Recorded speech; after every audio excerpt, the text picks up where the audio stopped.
한국은 그냥 일본을 따라 하려다가 실패한 나라야. 더러운 길거리에는 도둑이나 사기꾼이 득실돼. 이렇게 외치며 한국을 무시하던 독일 공과대학생이 있습니다. 그러던 그녀가 이건 말도 안 돼. 지금 장난하는 거야? 이게 가능하다고. 라고 외치며 한국의 무인 편의점에서 경악하고 있는데요. 도대체 이 독일 공대생에겐 무슨 일이 있었던 것일까요? 제 이름은 루드밀라 바움가르트너러드 밀러 바움가트너예요. 독일에서 태어나고 자랐고 지금은 뮌헨 공과대학교 TU MNCHEN에서 로봇공학을 전공하는 대학생이에요.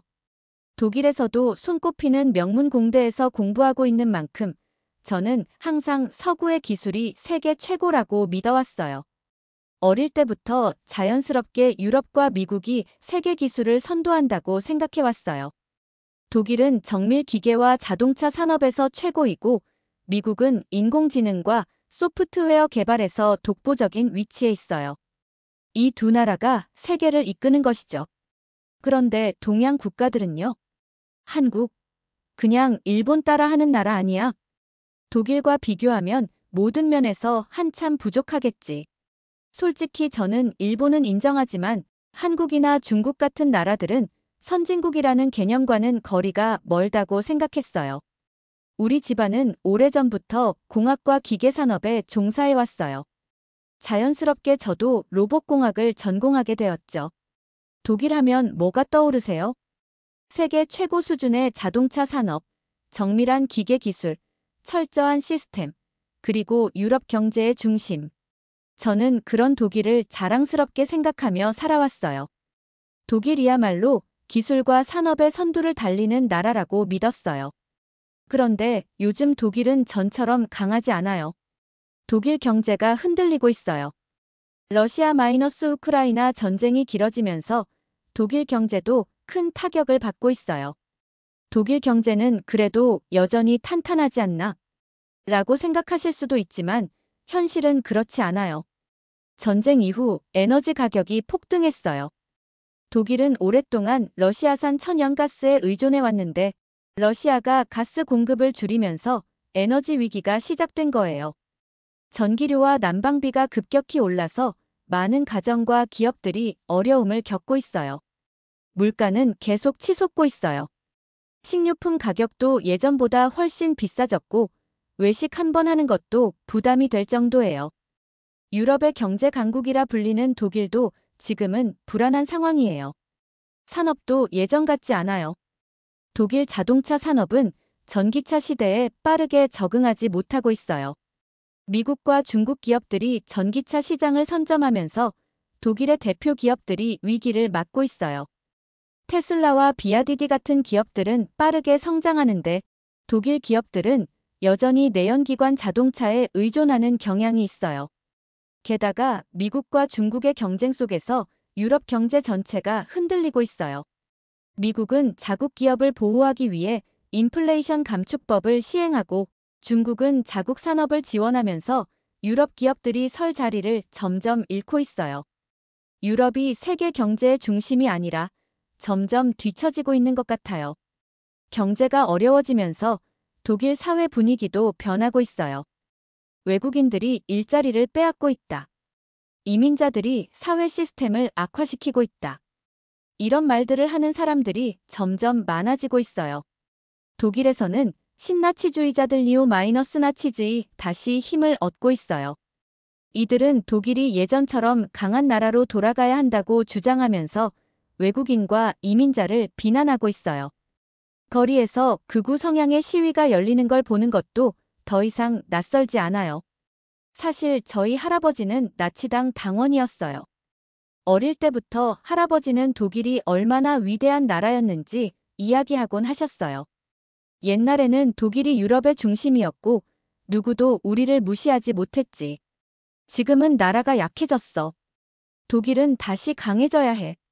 할아버지의 이야기를 들으며 자란 저는 독일이 세계에서 가장 강한 나라라고 믿었어요.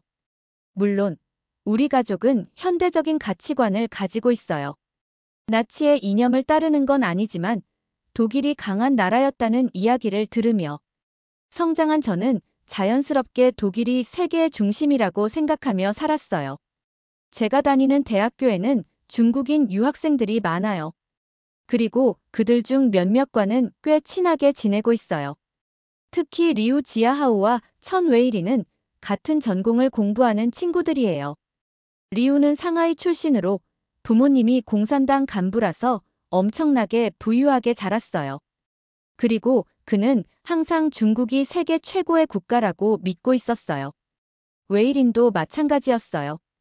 그들은 늘 중국이 세계에서 가장 빠르게 성장하는 나라이며 앞으로 미국도 중국을 따라오지 못할 것이라고 말했어요. 그리고 한국에 대해서는 굉장히 경멸하는 태도를 보였어요. 루드밀라, 설마 한국이 선진국이라고 생각하는 건 아니지? 솔직히 한국은 중국과 비교하면 아무것도 아니야. 한국 기업, 삼성이나 현대 같은 회사들이 있다고 하지만 결국 기술은 전부 일본과 미국에서 가져온 거잖아. 독자적으로 뭘 만든 게 하나라도 있어. 그리고 한국은 인구도 적고 국토도 작아서 별 볼 일 없는 나라야. 맞아. 한국은 인구도 작고 자원도 없잖아. 중국이 없으면 절대 살아남을 수 없는 나라야. 그들은 한결같이 한국을 보잘것없는 나라라고 평가했어요. 루드밀라, 넌 로봇공학을 공부하고 있잖아. 그런데 한국이 로봇 산업에서 뭘 만든 거 봤어? 중국이나 일본이랑 비교할 수조차 없어. 그래, 한국은 그냥 일본을 따라 하려다가 실패한 나라야. 그들의 말을 듣고 있으면 한국은 정말로 별 볼 일 없는 나라처럼 느껴졌어요. 한국은 일본의 아류일 뿐이고 선진국이라기엔 부족한 나라겠지. 저는 그렇게 한국을 무시하는 생각을 점점 더 굳히게 됐어요. 친구 요한의 반박 직접 보고 와.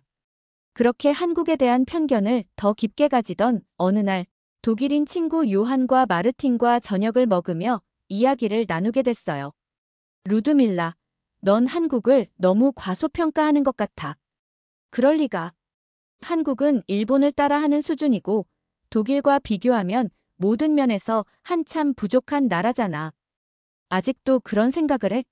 넌 한국을 한 번도 가본 적 없잖아. 굳이 가보지 않아도 알아. 한국은 겉만 번지르르 할 뿐이라는 이야기가 많잖아. 아니야, 루드밀라. 한국은 지금 유럽보다 앞서 있는 분야가 많아. 너도 직접 가서 보면 내 생각이 완전히 바뀔걸? 그래. 그럼 내 말대로 한국에 한번 가볼까? 내가 직접 보고 와서 한국이 별로라고 하면 그때 내 말 인정할래? 좋아. 그런데 내가 틀렸다면 우리가 한턱 쏜다. 한국이 나를 놀라게 할 거라고. 두고 보자. 그렇게 저는 친구들의 말에 이끌려 한국으로 가기로 결정했어요. 솔직히 기대는 안 돼. 한국이 얼마나 발전했겠어. 결국 일본이랑 비교하면 한참 부족할 텐데. 아마 인터넷에서 본 것처럼 서울이 겉으로는 번지르르 하지만 시스템은 엉망이고 교통은 혼란스러울 거야. 중국인 친구들이 말한 대로 한국은 작고 영향력 없는 나라일 수도 있어. 그렇게 반신반의한 마음으로 한국행 비행기에 올랐어요. 그래, 가서 직접 확인해보자. 어차피 내 예상대로일 거야. 한국행 비행기 표를 예약한 후 리우와 다시 만났어요. 그는 여전히 한국에 대해 강한 부정적인 의견을 가지고 있었고 마치 제 여행이 실패로 끝날 거라고 확신한 듯한 태도를 보였어요. 그날 우리는 카페에서 커피를 마시며 이야기를 나누고 있었어요. 저는 한국이 정말 그렇게 엉망인 나라일까 하는 의문이 조금 있었지만 리우의 말을 들으면 들을수록 오히려 제 확신이 더 강해졌어요. 루드밀라, 내가 한국에 간다고 해서 다시 한번 말해주려고 해. 거기 가면 정말 조심해야 해. 리우는 제 얼굴을 보며 진지하게 말했어요. 저는 커피를 한 모금 마시고 고개를 끄덕였어요. 왜? 뭔가 위험한 곳이라도 있어. 그러자 리우는 한숨을 쉬며 고개를 저었어요. 위험한 곳이라니. 한국은 그냥 전체적으로 위험한 나라야. 거리는 항상 쓰레기로 가득 차 있고 길거리에서는 역한 냄새가 진동하지. 주말 저녁만 되면 술 취한 사람들이 길거리에 쓰러져 있고 구토하는 광경도 흔해. 지하철역 근처에 가면 노숙자들이 바닥에 누워있거나 구걸하는 사람들이 한가득이야. 저는 살짝 눈썹을 치켜 올렸어요. 정말 그렇게까지 심해? 리우는 피식 웃으며 고개를 끄덕였어요. 그럼 내가 기대하는 깨끗하고 세련된 도시는 한국에 없어. 유럽의 잘 정돈된 거리나 독일의 깔끔한 공공시설을 생각하면 안 돼. 한국에서는 걸어 다니기만 해도 발밑에 버려진 담배꽁초랑 쓰레기 때문에 신경 써야 해. 그리고 그 더러운 길거리에는 도둑이나 사기꾼도 많아. 특히 외국인을 보면 무조건 돈을 뜯어가려는 사람들이 많지. 저는 그 말을 듣고 고개를 끄덕였어요. 사실 한국이 아시아의 선진국이라기보다는 개발도상국의 모습을 더 많이 가지고 있을 거라고 생각하고 있었거든요. 그렇다면 한국의 치안은 어떤데? 그렇게 위험해? 리우는 픽 웃으며 손을 저었어요. 치안이 좋은 나라. 농담이지. 한국은 도둑과 사기꾼이 넘쳐나는 곳이야. 내가 카페에 가서 가방을 잠깐 옆에 두면 없어질 가능성이 아주 높아. 식당에서 핸드폰을 테이블 위에 올려두면 순식간에 사라진다고 봐야지. 공공장소에서도 마찬가지야. 사람들이 몰려있는 곳에서는 소매치기들이 활동을 많이 해. 그리고 경찰. 절대 도움이 안 돼. 저는 그 말을 듣고 씁쓸한 미소를 지었어요. 경찰이 도움이 안 된다고. 리우는 고개를 끄덕였어요. 한국 경찰들은 그냥 앉아서 월급 받으려고 하는 사람들이야. 도둑을 잡으려 하지도 않고 신고해봤자 찾아보겠다고만 하고 아무것도 안 해. 그러니까 사람들이 도둑 맞아도 그냥 포기하는 경우가 많아. 그리고 말이야, 한국은 법이 외국인에게 불리해. 내가 만약 한국에서 사기를 당해도 경찰은 외국인이니까 내가 잘못했겠지라고 생각할 거야. 그러니까 조심해야 해. 저는 점점 더 한국이 제가 생각했던 것보다 훨씬 열악한 나라일 거라는 확신이 들었어요. 저는 커피를 마시며 다른 이야기도 궁금해졌어요. 그럼 음식이나 식당 서비스는 어때? 리우는 픽 웃었어요. 그건 또 무슨 말이야? 내가 만약 한국에서 제대로 된 서비스를 기대한다면 큰 착각이야. 한국 사람들은 기본적으로 손님을 대하는 태도가 엉망이야. 식당에 가서 주문을 하면 직원들이 무표정한 얼굴로 대충 받아 적고 음식도 아무렇게나 내놓지. 그리고 너 혹시 한국 음식이 위생적이라고 생각해? 저는 고개를 저었어요. 글쎄, 음식이야 다들 먹을 만하다고 하던데. 리우는 한숨을 쉬며 말했어요. 천만에. 내가 한국 식당 주방을 보면 절대 그런 말 못해. 위생 상태가 정말 형편없어. 요리사들이 장갑도 안 끼고 손으로 음식을 만지는 건 기본이고 재료들도 제대로 보관하지 않아서 음식이 상할 위험이 높아. 내가 배탈이 나도 전혀 이상할 게 없을 거야. 저는 점점 더 한국이 혼란스럽고 서비스도 최악인 나라라는 확신이 들기 시작했어요. 리우와의 대화를 마친 후 저는 한국 여행에 대한 기대를 완전히 접었어요. 처음에는 혹시 한국이 생각보다 발전했을 수도 있지 않을까? 라는 생각이 들기도 했지만 리우의 이야기를 듣고 나니 그런 기대는 전혀 할 필요가 없어 보였어요. 한국은 지저분한 거리와 위험한 치안, 무질서한 사회를 가진 나라일 거예요. 한국의 경제 발전은 허상이고 실제로는 사람들의 삶이 피폐한 나라일 거예요.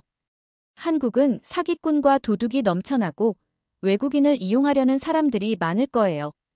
그런데 요즘 어떤 친구들과 대화를 하다 보면 생각이 자꾸 부딪히고 있어요. 독일은 더 이상 세계 최강국이 아니야. 유럽은 이제 과거만큼 강한 대륙이 아니야. 친구들은 유럽이 점점 뒤처지고 있다고 말해요. 그 대신 아시아, 특히 한국과 중국이 빠르게 발전하고 있다고 하죠. 하지만 저는 여전히 믿을 수가 없어요. 아무리 그래도 한국이 독일보다 앞설 리는 없잖아. 그러자 친구들은 저에게 이렇게 말했어요. 너무 편견 갖지 말고 한번 직접 가봐. 내가 놀랄걸. 그 말을 듣고 저는 한국으로 직접 가서 확인해 보기로 했어요. 그래, 가서 직접 보고 오자. 어차피 내 예상대로라면 한국은 겉만 번지르르한 나라일 거야. 저는 요한과 마르틴이 한국을 칭찬할 때마다 그들의 말을 비웃고 싶어졌어요. 이 바보들은 한국에 대해 아무것도 모르면서 환상을 가지고 있는 거야. 그렇다면 제가 한국에 가서 직접 확인해 본 후 이들의 착각을 확실하게 깨부숴줘야겠죠. 저는 비행기 티켓을 다시 한번 확인하며 속으로 생각했어요. 그래, 가서 직접 보고 오자. 내 예상대로라면 한국은 겉만 번지르르한 나라일 거야. 뭐야, 공항에서부터 뭔가 이상한데? 그런데 저는 도착한 순간부터 당황할 수밖에 없었어요. 비행기가 인천국제공항에 착륙했을 때 저는 단단히 준비하고 있었어요. 긴 입국 심사줄, 무표정한 공무원들, 시간이 지체되는 공항. 시스템 이런 것들이 한국에서도 똑같을 거라고 생각했어요. 하지만 막상 내리자마자 상황이 이상하게 흘러갔어요. 입국 심사장으로 향하는데 사람들이 긴 줄을 서 있지 않았어요. 공항이 한산한 것도 아니었는데 대체 이게 어떻게 가능할까요? 입국 심사대에 도착했더니 더 놀라운 일이 벌어졌어요. 보통 여권을 꺼내고 심사관과 짧은 인터뷰를 해야 하는데 여기는 그냥 얼굴 인식 시스템이 자동으로 여권 정보를 불러왔어요. 저는 가만히 서 있기만 하면 됐어요. 뭐야, 여권을 꺼내지도 않았는데 내 정보가 자동으로 입력됐다고. 독일에서도 일부 자동화 시스템이 있지만 대부분의 경우 최종적으로 공무원이 확인하고 서명을 받아야 해요. 그런데 여기서는 얼굴을 스캔하자마자 화면에 제 여권 정보가 떴어요. 그리고 5초도 안 돼서 입국 승인이라는 문구가 나타났어요. 벌써 끝난 거야? 저는 순간 당황해서 주변을 둘러봤어요. 독일에서는 입국 심사줄이 길면 한참을 기다려야 하고 운이 나쁘면 까다로운 질문까지 받아야 해요. 그런데 여긴 그런 게 전혀 없었어요. 심사관과 눈을 마주칠 필요조차 없었어요. 자동 세관 신고 시스템 이건 말도 안 돼. 입국 심사대를 통과하자마자 저는 다시 한번 놀랐어요. 독일에서는 세관 신고를 하려면 종이에 직접 체크를 하거나 직원과 짧게 대화를 해야 해요. 그런데 인천공항에서는 디지털 세관 신고 키오스크가 있었어요. 저는 터치스크린에 몇 가지 질문을 체크했어요. 면세 범위를 초과하는 물품이 있습니까? 같은 기본적인 질문이었죠.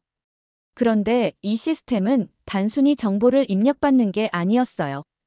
AI가 자동으로 제 여행 기록을 분석하고 추가 검사가 필요한지 즉시 판단하는 것 같았어요.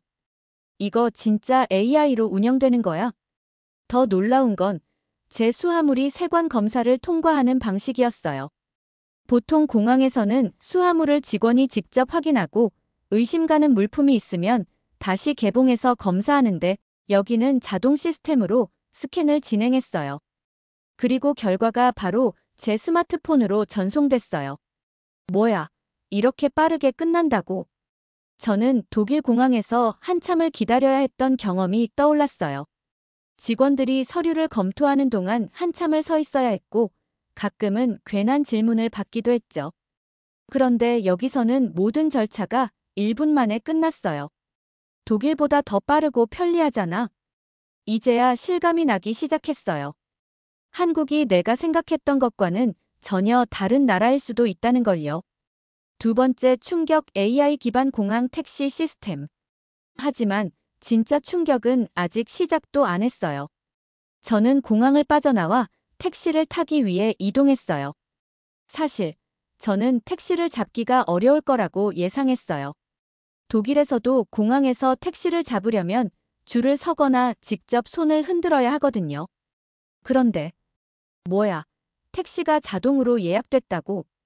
인천공항에서는 택시를 잡기 위해 줄을 서거나 손을 흔들 필요가 없었어요. 공항 안에 설치된 키오스크나 모바일 앱을 이용하면 AI가 자동으로 가장 가까운 택시를 배정해 준대요. 저는 터치스크린에 목적지를 입력했어요. 그러자 AI가 제 이동거리, 예상 요금, 택시 도착 시간을 계산해 줬어요. 독일에서는 이런 시스템을 본 적이 없는데 더 놀라운 건 예상 요금이 미리 표시된다는 거였어요. 독일에서는 택시를 타면 미터기가 올라가는 걸 보면서 불안해해야 하는데 여기는 처음부터 요금을 확정해 준대요. 이게 가능하다고? 택시 요금이 미리 정해진다고? 잠시 후 화면에 뜬 정보대로 제가 예약한 택시가 정확히 30초 후 도착한다는 메시지가 떴어요. 저는 택시를 타기 위해 지정된 승차장으로 이동했고 놀랍게도 택시 기사가 이미 저를 기다리고 있었어요. 이건 분명 뭔가 잘못된 거야. 저는 순간 혼란스러웠어요. 한국은 시스템이 엉망이고 공항은 혼란스럽고 도둑과 사기꾼이 많을 거라고 생각했어요. 그런데 현실은 정반대였어요. 이게 내가 생각했던 한국이 맞아. 리우는 한국의 공항이 지저분하고 시스템이 낙후되어 있을 거라고 했어요. 하지만 제가 직접 경험한 한국의 공항은 세계에서 가장 효율적인 곳처럼 보였어요. 아직은 단순한 착각일 수도 있어. 좀 더 지켜보자. 저는 스스로를 설득했어요. 아직 도심으로 가보지도 않았으니까요. 하지만 저는 한국에 도착한 지 1시간도 안 돼서 이미 제 편견이 흔들리기 시작했다는 걸 인정하지 않을 수 없었어요. 일단 호텔까지 가보자. 나는 여전히 정신이 혼란스러웠어요. 분명 한국은 내가 예상했던 것처럼 혼란스럽고 시스템이 엉망이며 불편한 나라일 거라고 확신했는데 인천공항에서 경험한 건 전혀 그렇지 않았어요.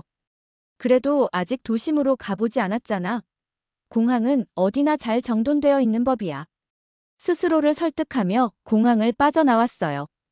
이제 서울로 가야 했어요. 사실 조금 걱정됐어요. 택시를 잡는 게 쉽지 않을 것 같았거든요. 독일에서도 공항에서 택시를 잡으려면 긴 줄을 서거나 운이 나쁘면 사기꾼 같은 택시 기사들을 조심해야 해요. 한국은 어떨까요? 리우가 말했던 것처럼 혼란스럽고 도둑들이 많을까요? 그런데 세 번째 충격 AI 번역 이어폰을 착용한 택시 기사. 나는 인천공항의 택시 승강장으로 나왔어요. 그런데 또다시 이상한 일이 벌어졌어요.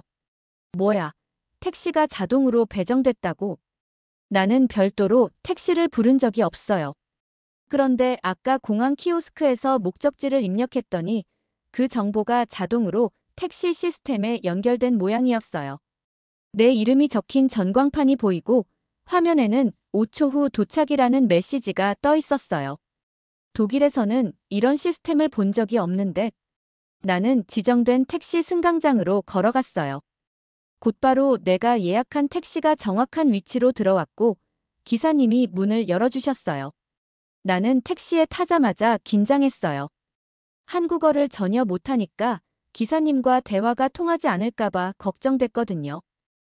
나 혼자 독일어로 이야기하면 기사님이 전혀 못 알아들을 텐데. 나는 어떻게 해야 할지 몰라서 그냥 HAL로 라고 말했어요. 그런데 그 순간 기사님이 내 얼굴을 보더니 귀에 작은 이어폰을 끼우는 거예요.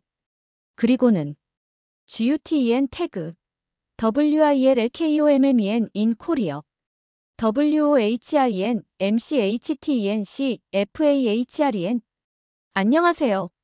한국에 오신 걸 환영합니다. 어디로 가시겠습니까? 나는 순간 귀를 의심했어요. 뭐야? 방금 독일어로 말한 거야? 한국 택시 기사님이 독일어를 유창하게 구사한다고. 나는 깜짝 놀라서 기사님을 쳐다봤어요. 그런데 기사님은 미소를 지으며 손으로 귀를 가리키셨어요. AI 번역 이어폰 덕분에 실시간으로 번역됩니다. 나는 입을 떡 벌렸어요. 이 작은 기기가 내 독일어를 실시간으로 한국어로 번역하고 기사님의 한국어를 독일어로 변환해 주는 거였어요. 뭐야, 한국인들은 영어도 잘 못한다며. 그런데 이 기술 이거 독일에도 없는데. 나는 더 이상 아무 말도 하지 못했어요. 나는 속으로 생각했어요.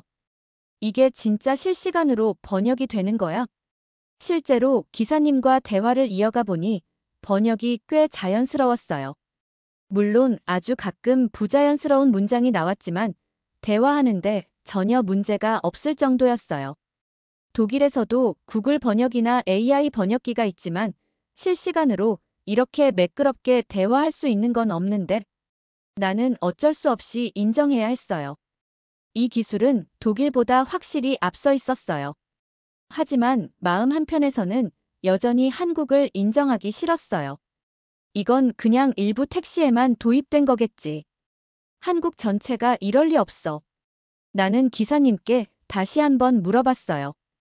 혹시 한국에서는 이 기술이 일반적인가요? 기사님이 웃으며 대답했어요. 네, 공항에서 외국인을 자주 태우는 택시 기사들은 대부분 이 시스템을 사용해요. 그리고 요즘은 호텔, 관광지에서도 AI 번역 기기가 보편적으로 사용됩니다. 나는 다시 한번 충격을 받았어요. 그럼 이게 특별한 게 아니라 그냥 일반적인 거라고. 나는 점점 혼란에 빠지기 시작했어요. 이건 분명 뭔가 잘못된 거야. 나는 한국에 대해 완전히 다른 기대를 하고 왔어요. 리우의 말만 믿고 한국이 기술적으로 뒤떨어지고 시스템이 엉망인 나라라고 확신했죠. 그런데 내가 지금 보고 있는 이 현실은 뭐지? 한국은 분명 내 예상과 다르게 움직이고 있었어요. AI 기반 자동화 시스템, 실시간 번역 기술, 그리고 독일보다 더 빠르고 편리한 공항과 교통 시스템. 아직은 도심으로 가보지도 않았어. 서울에 도착하면 한국의 본 모습을 볼 수 있을 거야. 나는 스스로를 설득했어요. 아직은 한국을 인정할 수 없었어요. 분명 더 가보면 내가 예상했던 혼란스러운 한국이 나타날 거라고 믿었어요. 하지만 나는 몰랐어요. 내가 지금부터 보게 될 한국은 내가 믿어왔던 모든 편견을 완전히 깨부술 거라는 것을요. 이건 진짜 말도 안 돼. 서울에 도착한 지 하루가 지나면서 저는 점점 혼란에 빠지고 있었어요.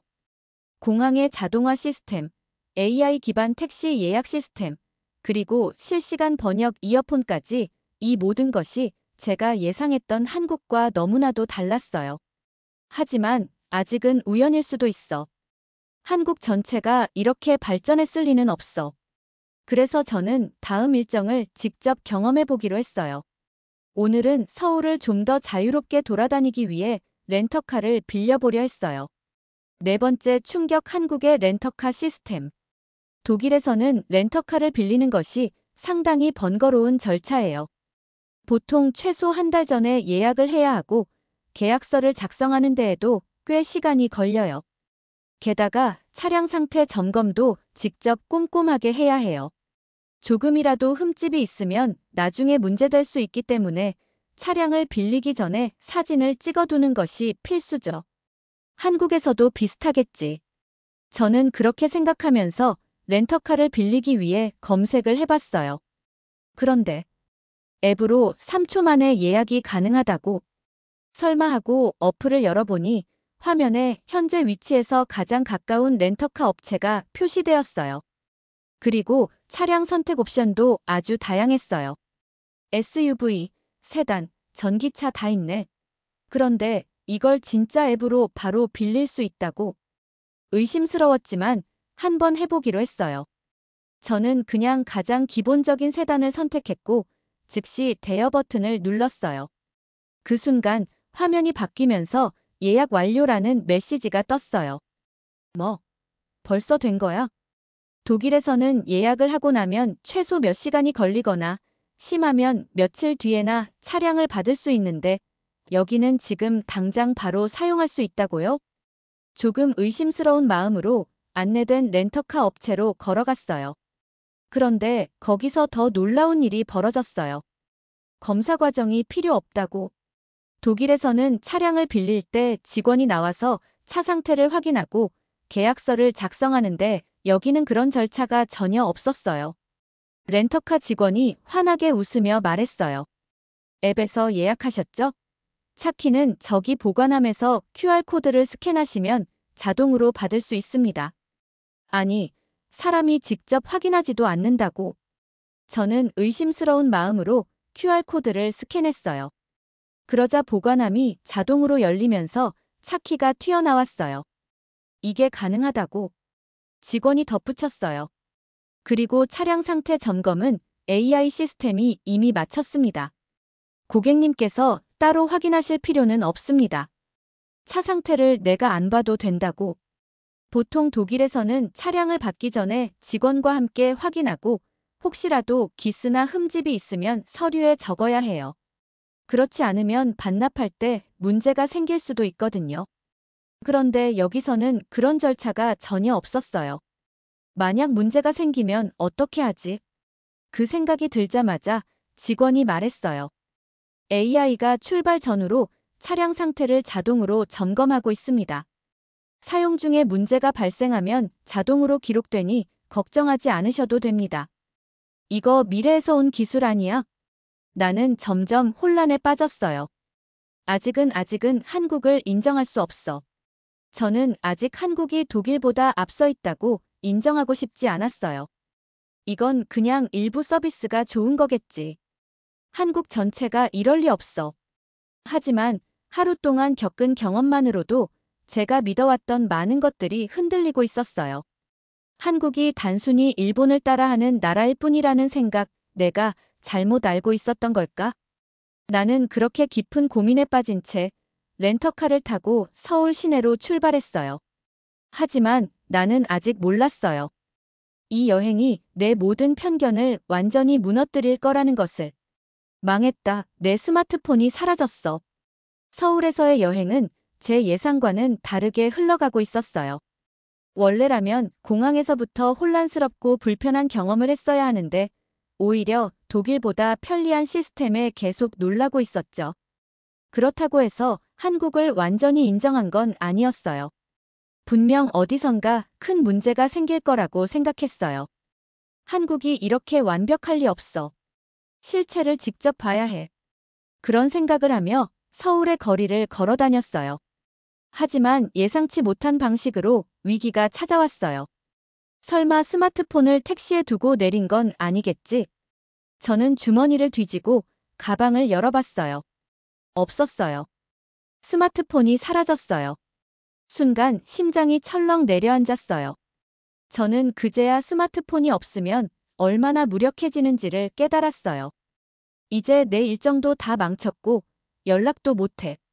여행 스케줄도 호텔 위치도 필요한 정보들도 전부 스마트폰에 있었어요. 한국에서 길을 찾을 수 있는 유일한 도구였죠. 이게 없으면 나는 지금 서울 한복판에서 길을 잃은 거나 마찬가지야. 독일에서는 한번 잃어버린 물건을 찾는다는 건 거의 불가능해요. 특히 스마트폰 같은 귀중품이라면 더욱 그렇죠. 택시에 두고 내렸다면 끝난 거예요. 누군가 가져갔을 가능성이 크고 설령 정직한 사람이 발견했다고 해도 경찰에 신고하는 경우는 드물어요. 설마 한국도 비슷하겠지? 스마트폰을 다시 찾을 가능성은 거의 없을 거야. 저는 절망에 빠져 우왕좌왕했어요. 택시 번호판을 기억하지도 못했고 기사님의 얼굴도 흐릿하게만 떠올랐어요. 어디서부터 어떻게 찾아야 할지 감도 잡히지 않았어요.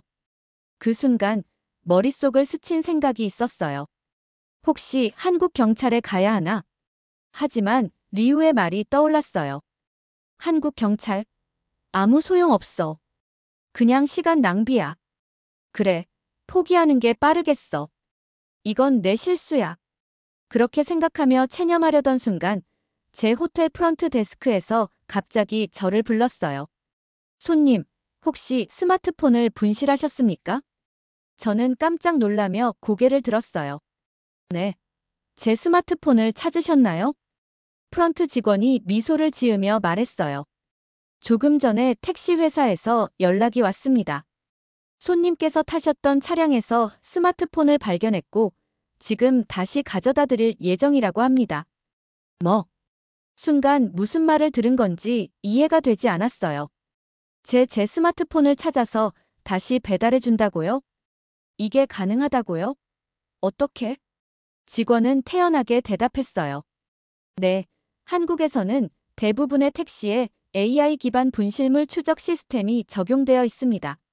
손님께서 예약하셨던 택시 기록이 남아있기 때문에 기사님께서 바로 확인하셨다고 하네요. 택시 기록이 남아 있어서 분실물을 추적할 수 있다고. 그제야 떠올랐어요. 맞아, 내가 공항에서 택시를 예약했을 때 모든 정보가 자동으로 기록됐었지. 택시 회사는 승객이 어디서 탔고 어디에서 내렸는지를 실시간으로 기록하고 있었어요.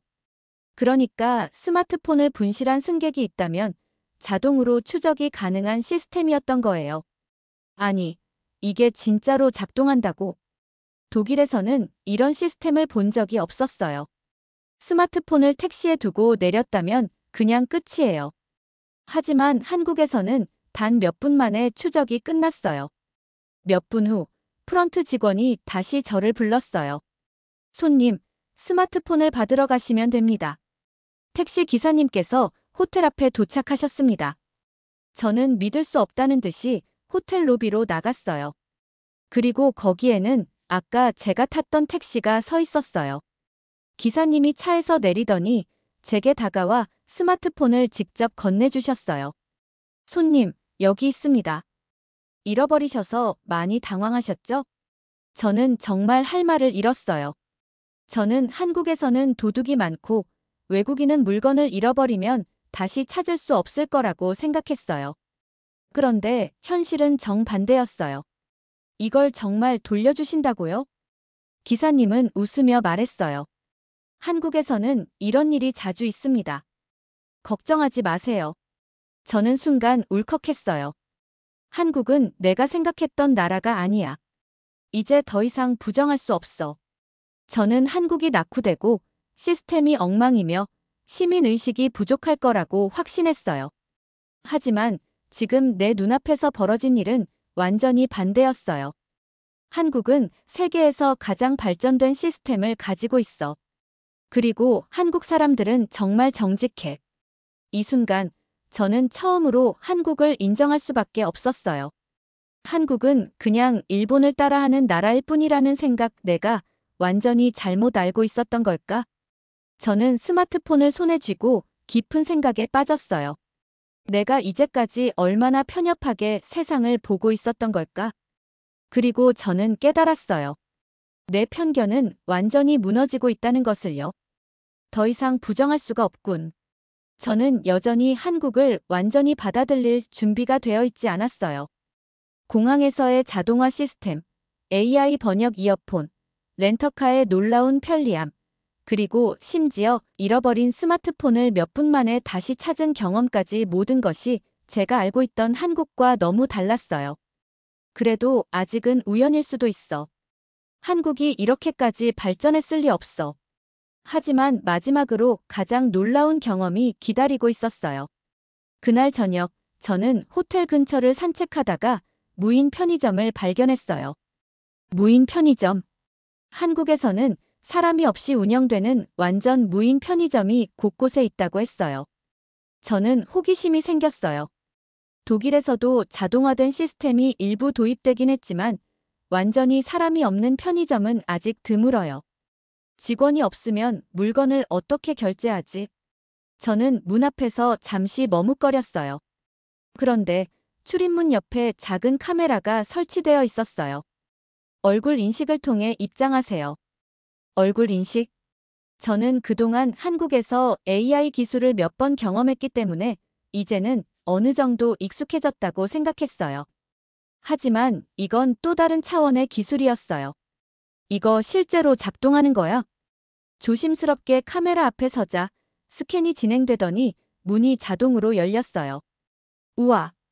저는 안으로 들어갔어요. 내부는 평범한 편의점과 다를 게 없었지만 사람이 아무도 없다는 점이 완전히 달랐어요.